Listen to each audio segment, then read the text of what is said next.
What's going on, guys? Dr. Danny here with the PT Entrepreneur Podcast. It's almost 2018, and I've got a challenge for you. I'm doing a 2018 goal challenge, and I want to help you set and achieve the biggest goal you can think of for 2018. So January 8th, the goal setting challenge starts. And if you want in on this, you need to go to my Instagram page. So go to Danny Mattei PT. That's DANNY MATTA PT. And Instagram, and go to the link in my bio and get signed up for this goal setting challenge. It's going to be a 3-part challenge. Over 3 days, I'm going to send you a different video. I'll show you how to pre-plan to set your goals, to organize setting your goals, and then how to make it real and actually achieve that goal that you're trying to achieve in 2018. And this is a challenge, so that means there's going to be a winner. And the rules to this are in the page on my Instagram link. And the winner of this challenge is going to get a 1-hour strategy session with me to really help them dial in their 2018 goal. So guys, I hope that you sign up. I'd love to help you be as successful as possible in 2018. And as always, thanks for listening to the PT Entrepreneur Podcast. So here's the question. How do physical therapists like us, who don't want to see 30 patients a day, who don't want to work home health, and have real student loans, create a career and life for ourselves that we've always dreamed about? This is the question, and this podcast is the answer. My name's Danny Mattei, and welcome to the PT Entrepreneur Podcast. All right, what's going on, guys? Doc Danny here with the PT Entrepreneur Podcast, and I'm very excited to have my buddy on, Brandon Vaughn from Vertex PT Specialist in Columbia, South Carolina. Brandon, how you doing today? Doing well, man. Thanks for having me on. Well, I appreciate you making the time for it. I know you're busy as can be. You're probably trying to shove some food in your mouth while we do this because you got patients after this. But here's what I want to do. So I'm really interested to get into the kind of backstory of Vertex and how that came about, because it's sort of the opposite way of what a lot of the folks we talk to are doing, because you had a cash practice and then you started taking insurance. So, which I find fascinating because you've had really significant growth with that. So why don't you do this? I'd love to hear the origin story of how you started your cash practice and then eventually went on to do Vertex. Sure. Yeah. So, I graduated physical therapy school back in 2010. I went to the University of South Carolina. I worked in a high volume clinic right out of school for a couple of years. And I think that's probably the typical story you hear from everyone. And I decided that model wasn't for me. So I did the extreme opposite. And then I opened up a 100% cash-based practice. And at the time, that was inside of Carolina CrossFit here in Columbia. And gosh, that's been 5 years ago. And I was a one-man show back then. But, to this day, I still feel like that was the best thing that I've done for my career, because it forced me out of my comfort zone. And it just really forced me to be good at what I did.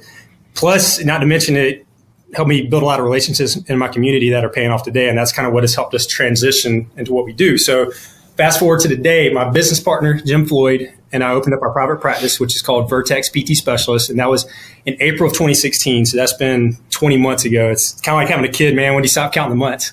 But yeah, but we've had a lot of growth. At the time we first opened, it was just us two. So it was 2 PTs and a front desk coordinator. Now we have 2 locations, 5 full-time physical therapists, and 3 part-time PTs. So the growth has been fast, but it's been organic, and we're just trying to keep up.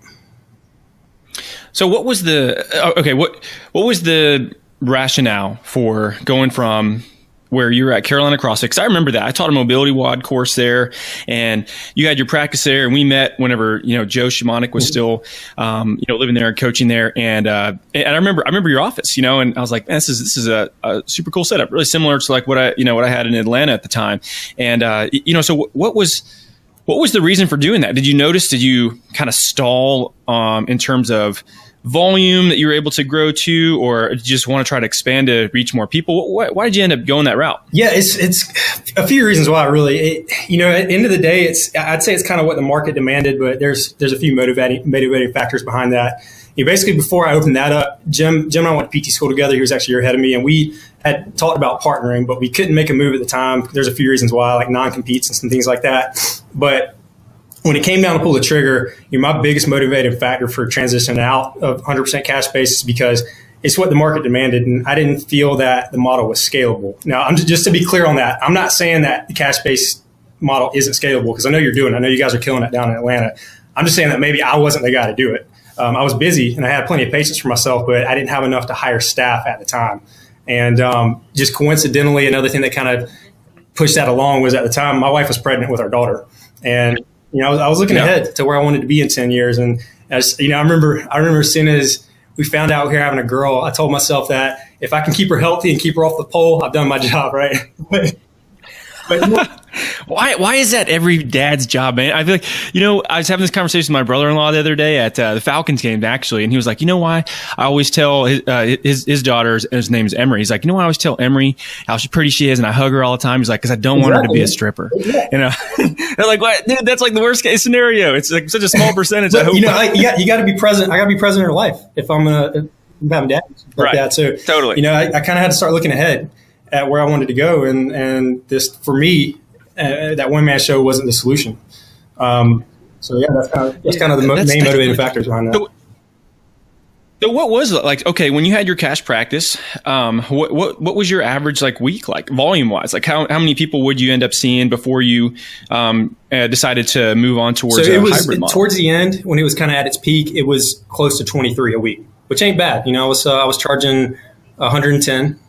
Could have probably charged more person, but it was comfortable. It was good living and had a lot of free time, that kind of thing. But that just, like I said, it wasn't really setting me up for where I wanted to be, essentially.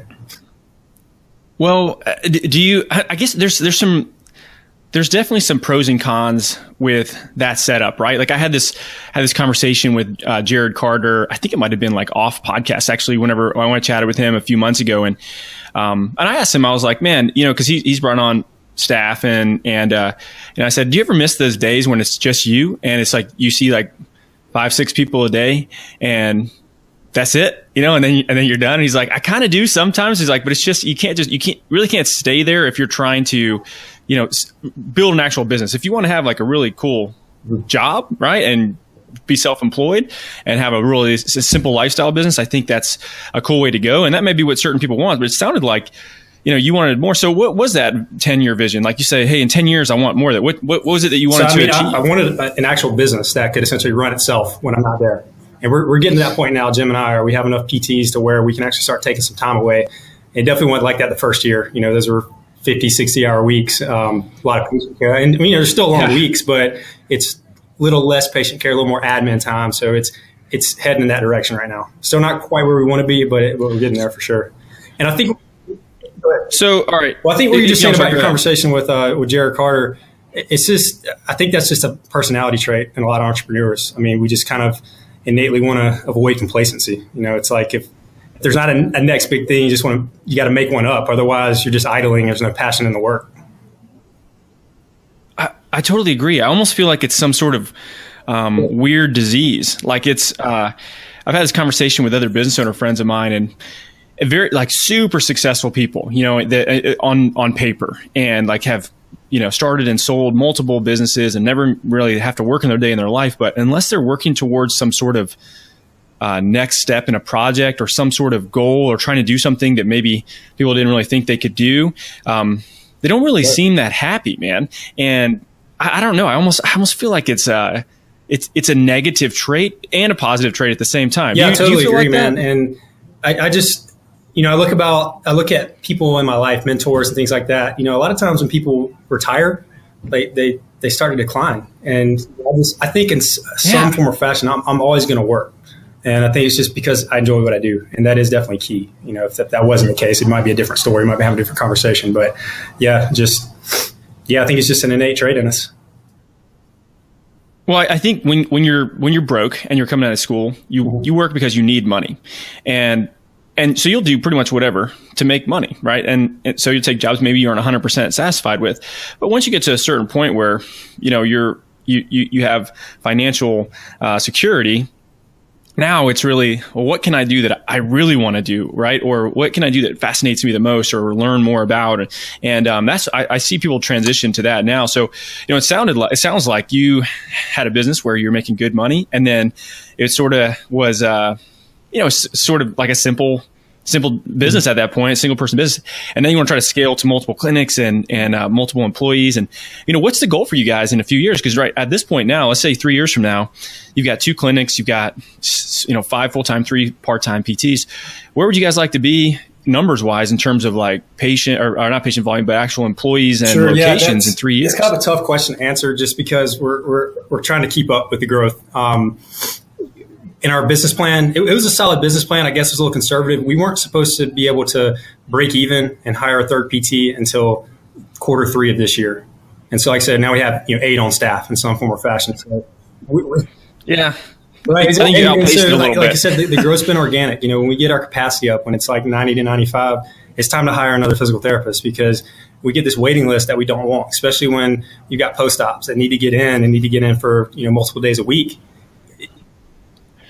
Well, what do you mean 90 to 95? Or explain like what you're talking about in terms of so when you look to hire somebody else on. We see 1 patient an hour, and even though we take insurance, we're selective with who we take. We just pick the payers that are going to pay us enough to keep our doors open and make a profit. And because of that, one of the drawbacks is that you can only fit 40 patients a weekend.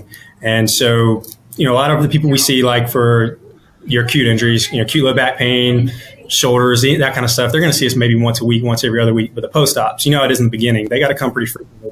And, once it's getting to a point where that schedule's getting filled up and we can't find spots, then we have to have more staff just for the patients. And so, once we start, hitting those numbers and it's getting to be pretty high, that's when it's time to start looking.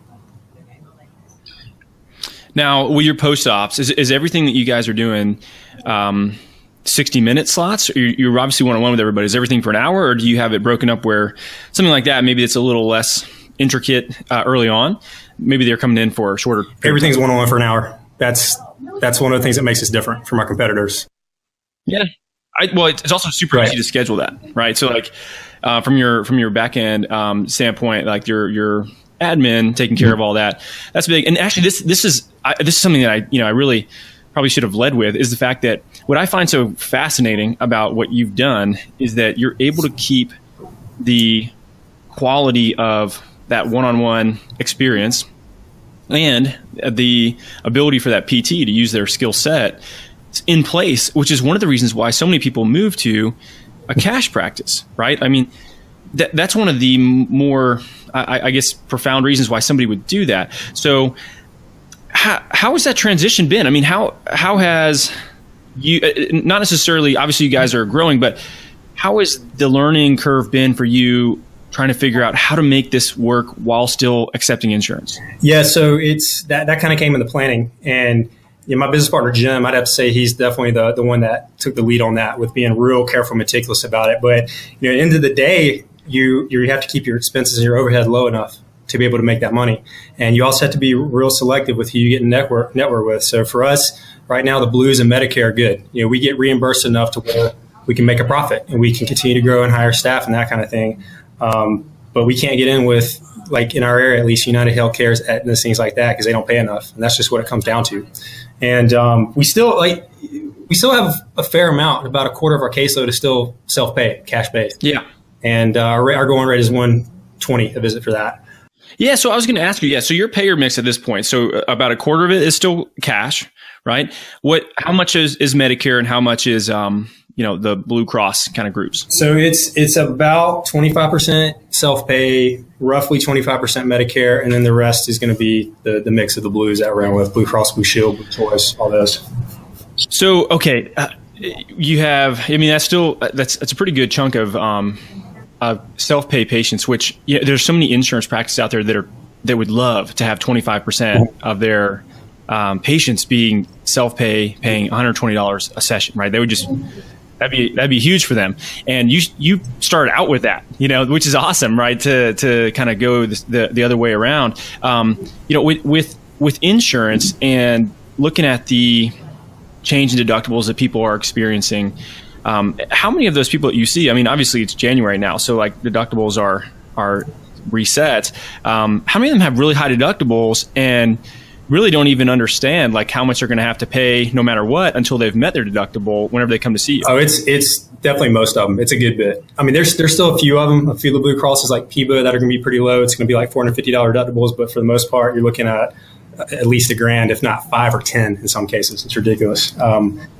So now at this point, if you are in network with Blue Cross, right, and your self-pay rate is $120, and you know they have a $10,000 deductible, you know, what's your advice for them? It's just like, hey, you need this, but you're going to be paying out of pocket, you know, a lot. Yeah, I mean, you got to be transparent about it. So one of the pieces of paperwork that they get on the very first day is an explanation of benefits, and we even include an estimate about what we think it's going to cost them per visit until they meet their deductible, and then if their deductible is met, what it'll look like then. So we try to make it as easy to understand where you could basically teach it to a 7-year-old. But at the same time, it still gets pretty complex and some people still don't get it. But when you are in network and you do have these contracts set up, you do have to bill the insurance that you're contracted with. You don't have the option to say, okay, your deductible's high, let's go ahead and work out a cash rate. It just doesn't work like that. So that's one of the drawbacks of being with insurance.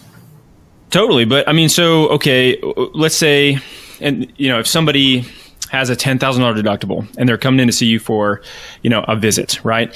How much is that person typically going to be actually paying, you know, for a visit if they're in network versus a cash rate? Is it considerably higher? No, not necessarily. That's what we based our cash rate off of, is typically what it costs to be a network. So it's an estimate. It's not exact science, but for most people, we estimate it's going to cost them $100 to $120, somewhere in that range. And it could be, you know, an extra $5 or $10 here or there, but that's usually what it's going to be for most people that come to see us.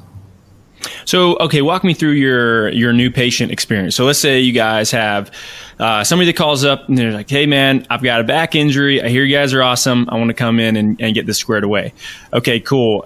We need to get your insurance information now. And then when they show up for that first visit, you have this kind of information for them, telling them this is what your deductible is, this is what you can expect to pay, this is what you have to pay at the time of visit. Or is that something that before they even get there, you have, you know, one of your office managers call them and talk to them about it? Like, what's the process look like for them to get informed about this? Ideally, in like 95% of the time, we're going to call them on the phone and explain to them before they even get here. Just because we want to be transparent. There's no surprises, because I don't want to like pull a bait and switch on them, that kind of thing when they get in here. But sometimes it just works out. Like if somebody calls, hey, it's lunchtime. Do you have it open this afternoon? They have to come right out of work, and we have to do it on the fly when they come to the office. But for the most part, we want them to know well in advance before they come to see us. Just no surprises.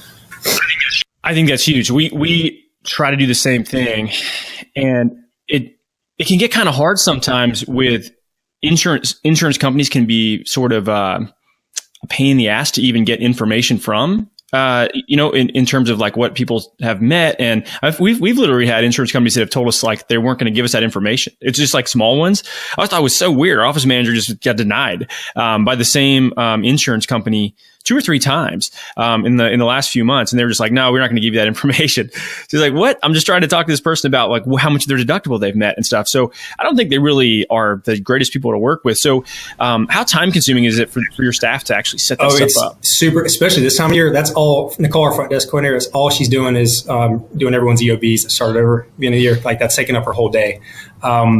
But what you're saying, though, about calling an insurance company, I think that's their way of trying to entice you to get a network, because once you do actually get an account with them, you get an account to their website. So you can basically just pull it up and plug in the patient's identifiers, things like that. And that's usually going to tell you what the benefits are. So that does streamline it for the most part. Really, but if you're out of network, you kind of do have to do it old school. You have to get on the phone and wait for a while and that kind of thing. And it's definitely not worth the time if you have to go down that road.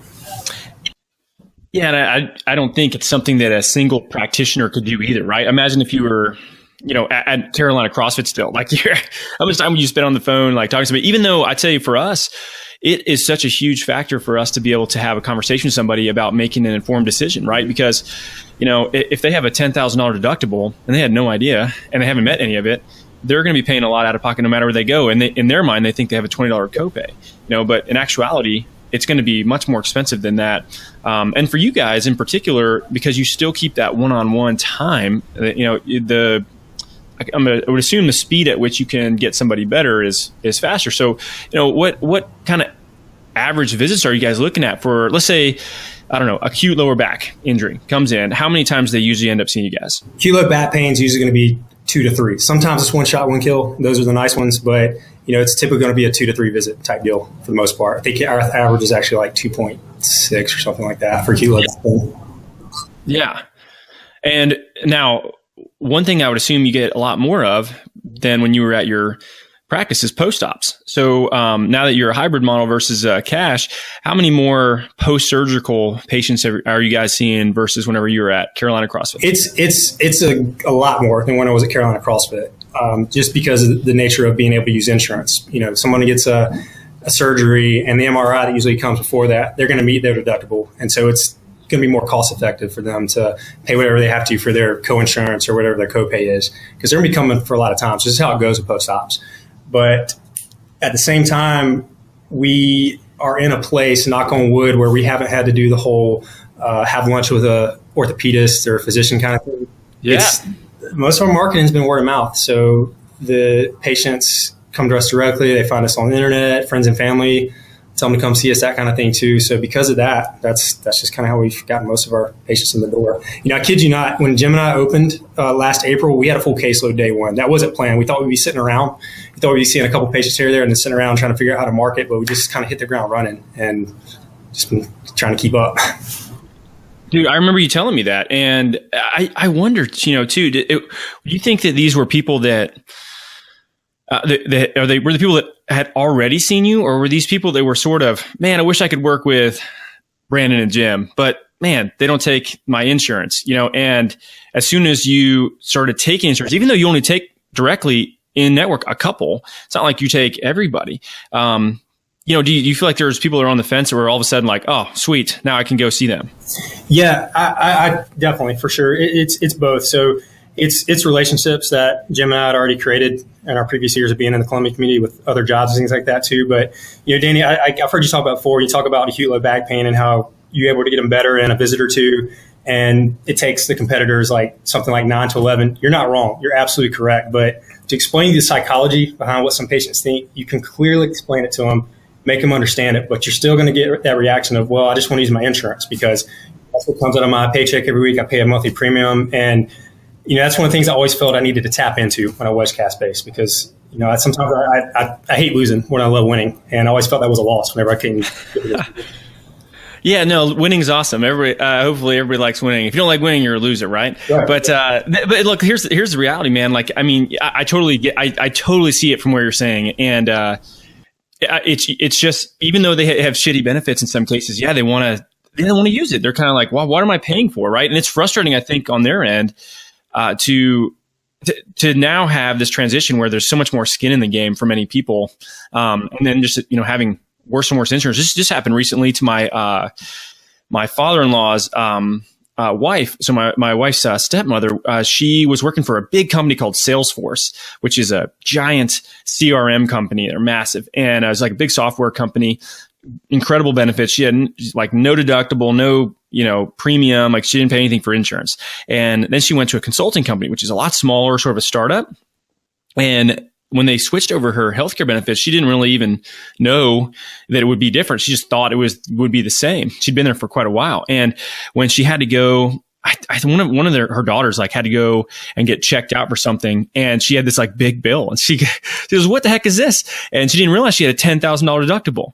And and I started talking to her about it. I kind of laughed because I was like, "Yeah, that's not abnormal. A lot of people have really high deductibles now. You just had really amazing insurance, So I don't know. It's interesting to see where you guys have positioned yourself as more of a value practitioner, versus high volume. Do you feel like that's a huge selling feature for what for you guys in your practice at this point? Yeah, I mean, I think that's really everything. I mean, that's the biggest thing that makes us different. Just spending the time with the patients, getting to actually know the people on a personal level, that influences the outcome big time. It's a big selling point for us. How has been being in network directly with Medicare been? It's been okay. It's definitely, there's a big change this year actually for 2018. There's now a hard cap of $2,010.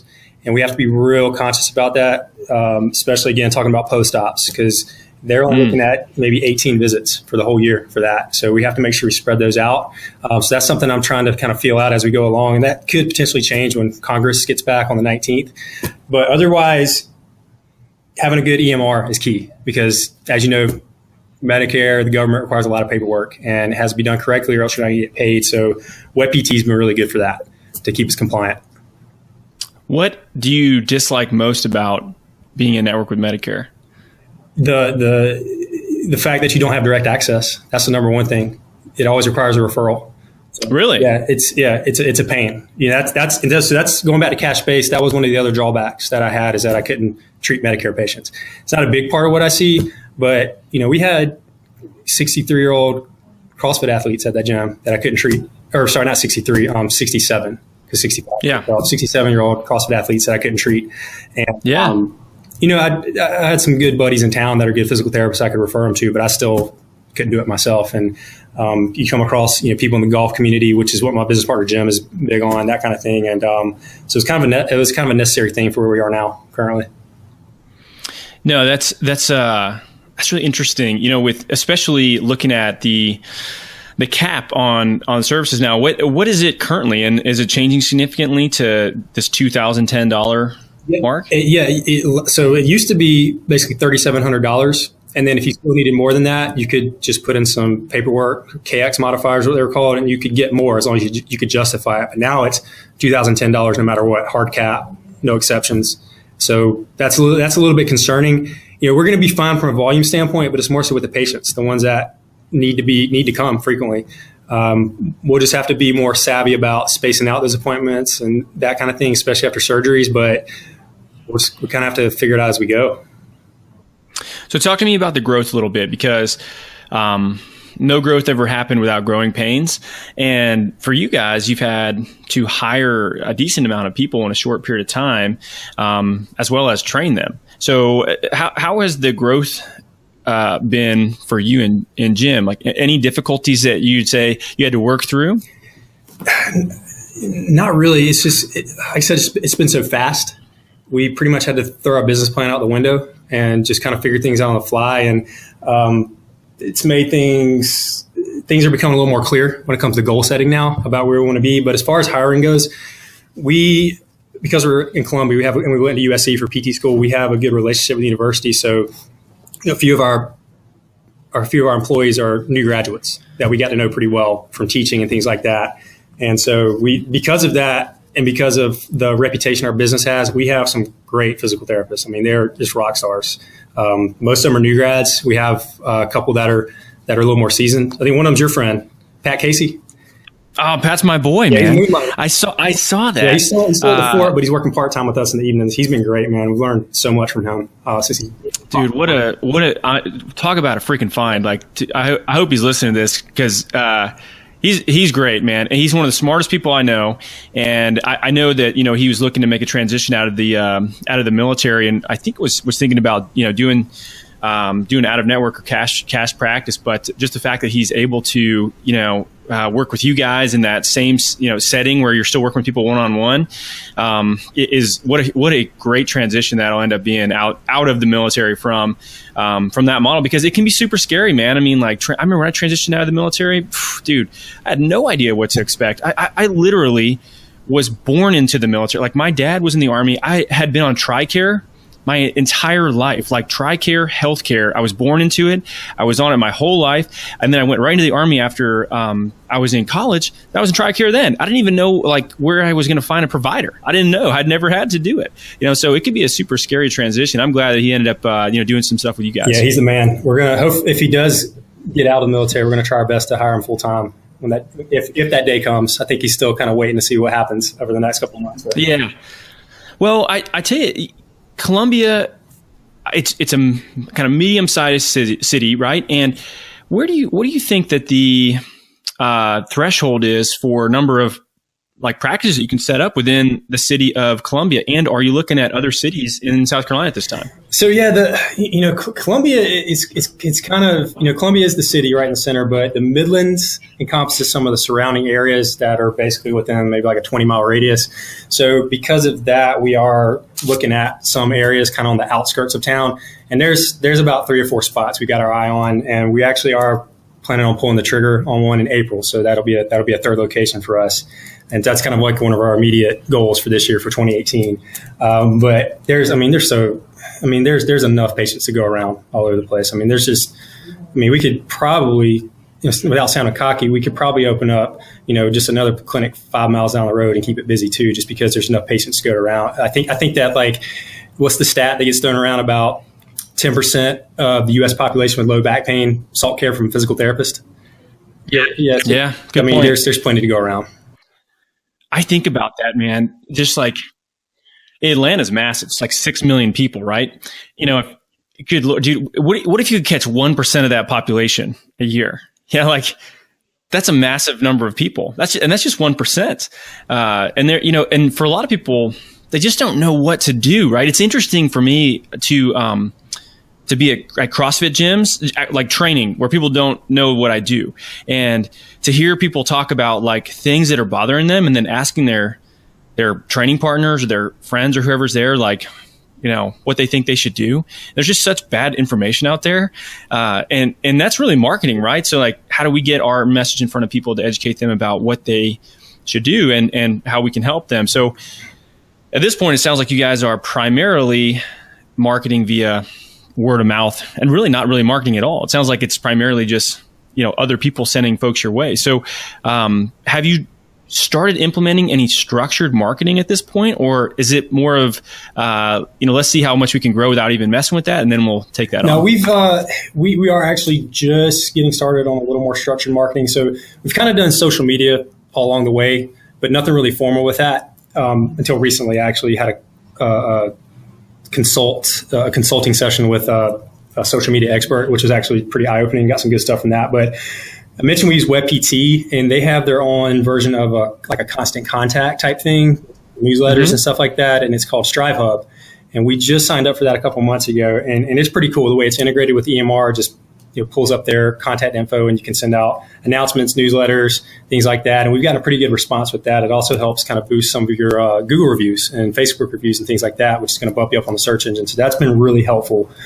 We have some plans to do a couple new things this year we're going to try out. But, like I said, for the most part, it's word of mouth has been the strongest referral source. And I think that's just kind of how it goes with most people whenever they have a successful business and they're good at what they do. Do you guys spend any time working with your staff on sales training? Because I feel like even though you're a hybrid model, the ability to have a conversation with somebody that's a $5,000, $10,000 deductible that's met zero of it, and now they thought they had a $50 copay, but really they're going to be on the hook for a decent amount of money. Do you guys do any training about how to actually answer that question? And I guess I consider it sales, but something that effect? We do. We do have training with our staff, our PTs, our front desk coordinators. But when it comes down to it, is you really don't have to apologize for that. You have to truly believe that you are worth the money. And if you really don't believe that, you're going to come off as not very confident, and people are going to be able to pick up on that, and you might not be able to close that sale. So, just charge for what you're worth, say it with confidence, and be transparent about what you do is kind of what it comes down to in a nutshell. And of course, there's more details within that, but yeah, that is definitely a big point. So people don't shy away from the clinic. And now with your cash rate, if you wanted to, you could make that whatever, correct? We could make that whatever we wanted. That we have the option to do that, but we had to, like I said, we wanted to price that similar to what the reimbursement rate is going to be for insurances. And we also wanted it to be something that was kind of appropriate for the Columbia market. And that's where we came up with the $120 a visit. Yeah, no, definitely. It's just so cool to hear the transition you've made. And I guess one of the last things I'll ask you is, so if somebody's listening to this and they're cash practice, let's say they're whatever, in the position you were in, maybe they're at 20 visits a week or something, and they're interested in scaling and growing. Do you think that this hybrid model is would have the same effect with somebody else as it did with you guys, because it kind of was a home run right off the bat. And I wonder if it would be the same thing with another practice. Yeah, I mean, I can only base it off of what we've done and what's kind of been my life for the last year and a half. So I'd say, yeah, it has the potential to allow you to serve more people, and it's probably going to be a success. Now, a last question, and I'll let you get here. I know you got patience the rest of the day, and I really appreciate chatting with you, man. So it's always cool to sort of get to catch up with you a little bit today. We haven't chatted in a while, but what's one book that you feel like you recommend all the time to your new PTs or new hires that you have? Good question. So at this point of where I'm at with my career and with the business, having employees is new for me. It's only been a year since I've been a boss, been an employer. I really like extreme ownership. And actually, the audiobook is better because Jocko and Leif actually narrate it. It's not like a generic person doing that, but it's been good. Now that we have employees, I think that some of those principles with regards to communicating and sharing information and putting your ego aside have been really applicable to the clinical setting. And not to mention that as we grow, we're going to have to plan for some junior leadership positions. So there's a lot of good stuff in that I think has been really helpful for us.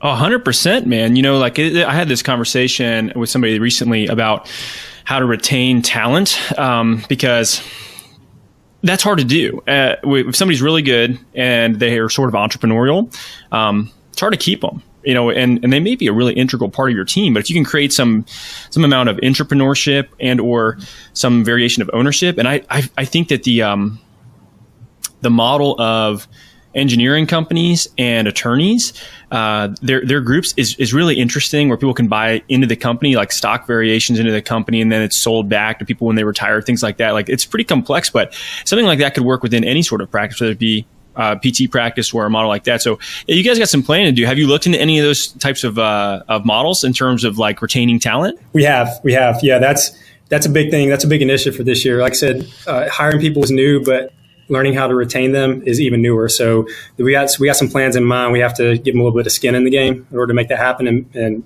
make it worth it. So they're invested in the company. So we do have some plans for that for sure coming up. That's awesome. Well, Brandon, before we let you go, if people have questions for you or they want to check out more about what you guys going on, where can they reach out to you?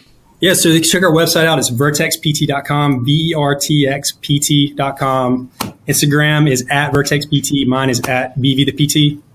And that's it. Danny, I appreciate you having me on. Two-time state champion, by the way, right? 3-time, man. It's a dynasty. 3-time. Best PT in the great state of South Carolina.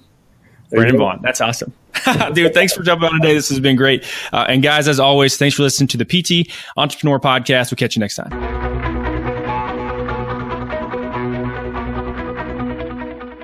Hey, real quick before we go, I just want to say thanks so much for listening to this podcast. If you're one of the people that's already headed over to iTunes and left me a review, I really appreciate it. There's been over 50 iTunes reviews, and all of them being 5 stars, that have been left on this podcast since we started in August. That's awesome. And I read every single review. I take every little piece of advice that you give me in there, any criticism, any positive feedback that you have, I read all of it. And it's amazing to see that we're even getting reviews internationally at this point. So if you're one of the people that's reviewed the podcast, thanks so much. If you're an active listener of this podcast, I highly, highly encourage you to subscribe to the podcast and go to iTunes and leave me a short review. I'd love to hear what you have to say, and it really does help me get this information in front of more people. So guys, thanks again for your time, and keep listening.